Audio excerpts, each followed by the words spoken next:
Chag Sameach and Good Yantif. It's always good to be together on days like today.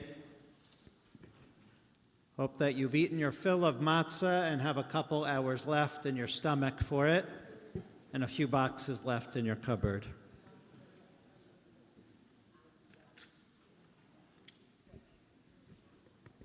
If you've ever celebrated a milestone birthday here at B'nai Yeshurun, you might know the words that we bless. The end of our birthday blessings, we always say this: people may count the days of their life, but a person of wisdom makes every day count.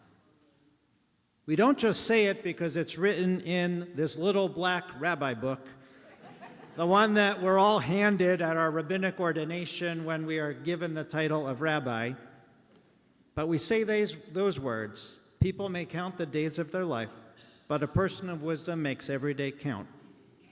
Because to make every day count is our Jewish mission statement, our purpose in life. Counting our days helps us reconsider our priorities.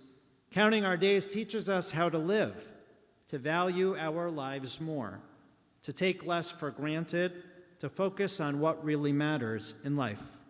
Judaism teaches us to use what time we have well, for no one knows how much time we truly have in this world. And we are a people who count. Though we may be small in number, and you might know that there is a superstition or a Baba Maisa that you're not actually supposed to count Jews. In fact, when we start a minyan and have to make sure that we have 10 people, we can't count the people. We have to take a verse from our prayer book or from the Bible that has 10 words. And so we do Ashrei Yoshvei Vetecha, Od Yalucha Sela, Ashrei Am Shekacha Lo. That's how we count to 10. We count the words in the prayer Ashrei. And in biblical times, we were counted not by counting each single person, but we were each counted by giving a half shekel, a small donation, a little tzedakah, and that's how we were counted. Everyone fulfilling their communal obligation to raise up those in need by a little bit of a sacrifice. That's how we count. We are a people who count. We have been counting the days, now 207, that the hostages have been in captivity in Gaza. We count the 133 kidnapped. We count the 1,497 killed since October 7th. And in front of me for this Yizkor, the first Yizkor that we're gathering since October 7th, I have the names of all 1,497 Israelis, which make up, if you can see, 8 pages of little print. These are all our brothers and sisters who have been killed, and I hold them all, as I know you do, especially on days like today. And we count the number of universities with Gaza encampments. We count the number of protests that have turned violent and anti-Semitic across our country. We've placed empty chairs at our Seder tables, counting those lost in Israel and in captivity as parts of our own families at our table, recalling them each and every Shabbat here, sharing their stories, their bravery, and their legacy.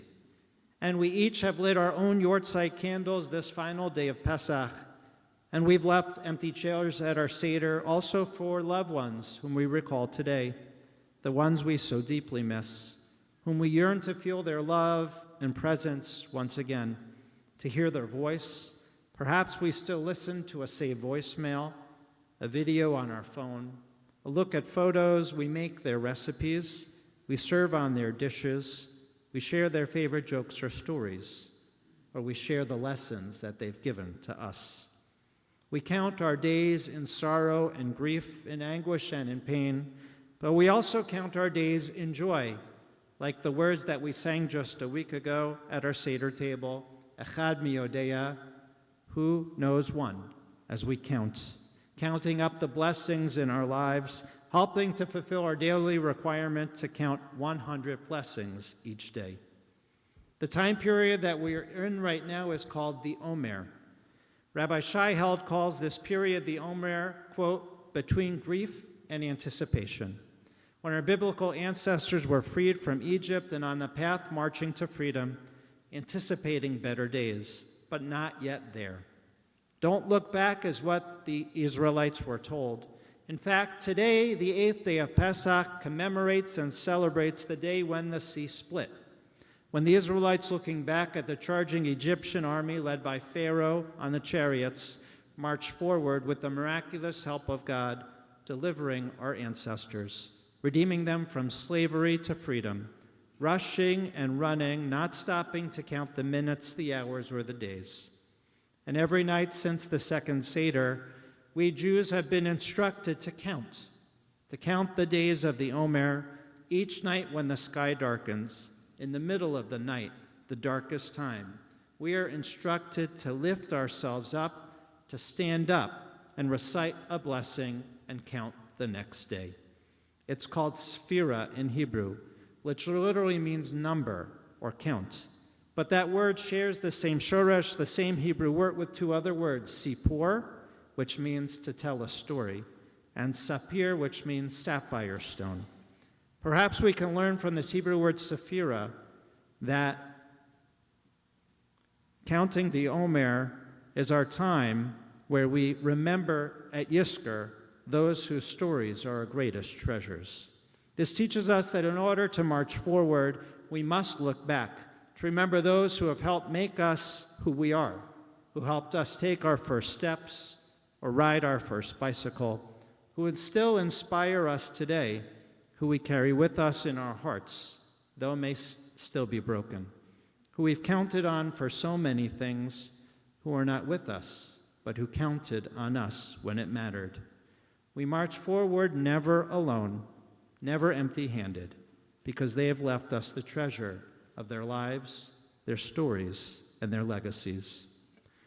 Rabbi Nicole Auerbach writes this about Yizkor. The beauty and wisdom of Yizkor is that it allows us to connect the memory of our loved one to a particular moment that we are living in right now. We say Yizkor at Yom Kippur and on the three festivals of Passover in the spring, Shavuot in the summer, Shemini Atzeret in the fall. Our ancient pilgrimage festivals were the time when our people would come together as a community to make offerings of the season's harvest. The Torah instructs us that we are not allowed to show up for these occasions empty-handed, each bearing our own gifts, according to what God has granted us. Just as our ancestors offered barley today on the 8th day of Passover, wheat on Shavuot, our offerings today on Yizkor are different. They depend on what we are able to bring, what we are able to conjure up, what we remember.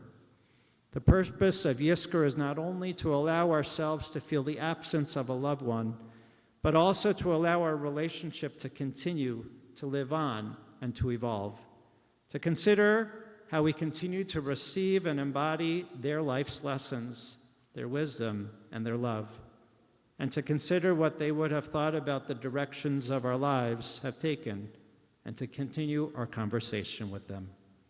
On this 8th day of Pesach, with grief and with anticipation, when we count our blessings of freedom, when we count the days since we have lost those most dear to us, when we fear for the erosion of freedom in our own country, when democracy is challenged, when campus tents call for the annihilation of our homeland, when we count those 1,497 lives lost in Israel, on that last day we've gathered for Yizkor, Shemini Atzeret, 207 days ago.